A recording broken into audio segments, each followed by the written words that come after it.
Tapos yung si Aphrodite, hindi pala yung si Zeus, isisid siya ng asawa si Aphrodite. Yung sinos na yung blacksmith. Oh. Namuta ko yung pangalan. Anak niya ba yun? Apo. Si ano? Eros. Eros ang pangalan. Nung anak. Teres. Oo. Si Eres. Teres. Iba naman yun. O, bili.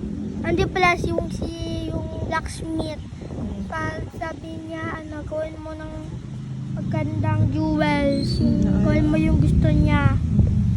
Tapos yung ginawa niya mga gold. Saka mga magagandang jewels. Yung hardworking.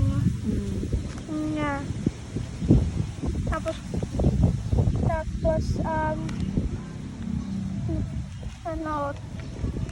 inaasawa na niya si Aphrodite yung yun lang. Sino yung nasawa niya? Si Aphrodite. Sino yung umasawa kay Aphrodite? Namutang ko. Si ano, di ba? Yung Hephaestus. Apa. Yun. Tapos ano uling ginawa niya? Ano? Sobrang ganda niya, di ba? Apa. Once a year, Aphrodite returned to Sitra. Anong ginagawa dun ni Aphrodite? Wala? Parang gumanda ulit. Okay.